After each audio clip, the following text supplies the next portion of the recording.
Reka nongere mbahereza ikaze n'undi kuri wa muyoboro wanyu ubagezaho amatangazo yihutirwa, amatangazo y'ingirakamaro aba yagiye aturuka hirya no hino muri za minisiteri zigiye zitandukanye. None itangazo nkuzaniye ni itangazo rya RURA, itangazo riturutse muri RURA n'ubundi rivuga ku kuntu Lisansi yongeye ikiyongeraho andi mafaranga 635 yose. Ngira ngo ubushize twari twabyumvishe Lisansi yavuye ku 1900 ijya ku 2333. None muri aka kanya Lisansi ubu yageze ku mafaranga 2938 kuri litiro imwe gusa. Ibi byakomeje kuvugisha abantu hirya no hino bavuga bati ese byaba byagenze bite, ese ibi ngibi byakomotse ni mu gihe mazutu yo n'ubundi yakomeje ikaguma ku mafaranga yari iriho, ubwo n'ubundi yagumye ku 2205.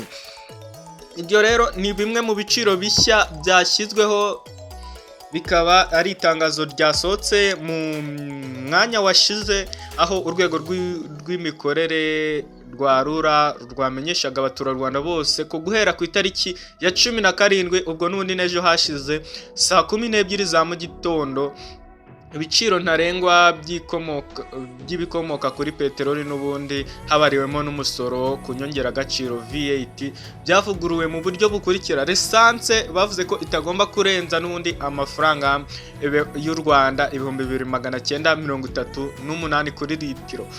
Mazutu nayo kandi bavuga ko itagomba kurenza amafaranga y'u Rwanda 205 kuri litiro. Ibi ngibi rero byavugishije benshi batangira kuvuga bati ese ubu turabaho gute? Umwuga w'abamotari cyane abamotari nibo buriya byafegita abamotari ewana kabisa, ubusanga ari byo bibabeshejeho. None rero ndibaza nimba Lisansi yagiye ku 2900 nubwo yari yaragiye ku 300 nabwo bari baratangiye kubura abakiriya, ese noneho ninde uzongera gutega?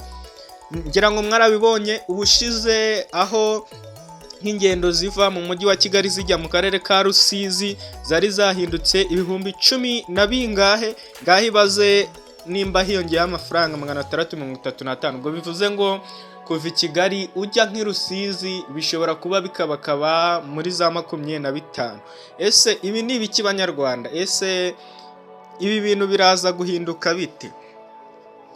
Ni abamotari benshi bakomeje gusuka amarira yabaye menshi ko ibiciro byashyizweho, kandi bavuze ko ibiciro byashyizweho hashingiwe impinduka ziri ku isoko mpuzamahanga ry'ibikomoka kuri peteroli ndetse n'ingamba leta y'u Rwanda yafashe mu guhangana n'ingaruka z'izo mpinduka zigenda ziyongera ku isoko mpuzamahanga. Kubera ingamba zafashwe rero ngo zafashwe zigamije guhangana n'ingaruka zaterwa n'izo mpinduka, igiciro cya mazutu cyo kikaba kitahindutse mu rwego rwo gukomeza kunganira ingendo rusange z'abantu n'ubwikorezi bw'ibintu ndetse n'ibikorwa by'ubukungu muri rusange. Abaturarwanda barasabwa guteganya neza ingendo zabo, gukoresha neza cyane imodoka zitwara abagenzi mu buryo bwa rusange cyangwa gusangira imodoka, ibyo tuzi nka carpooling, no kwirinda ingendo zitari ngombwa hagamijwe kugabanya n'ubundi bikoreshwa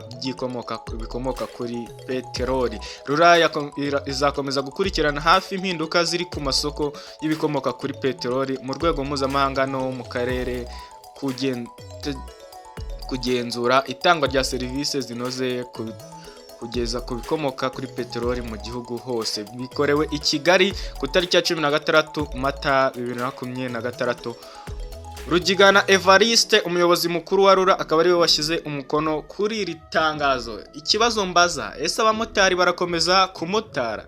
Ese abantu batwaraga imodoka zabo ziri private barakomeza kuzitwara? Ese biraza kugenda bite? Nicyo kibazo ndi kwibaza. Reka nkubwire ngo iyi nimenya nibi info uko update zirakomeza kujya ziza, turagenda tuzibagezaho, kandi subscribe nimba bwo bwa mbere geze kuri uno muyoboro.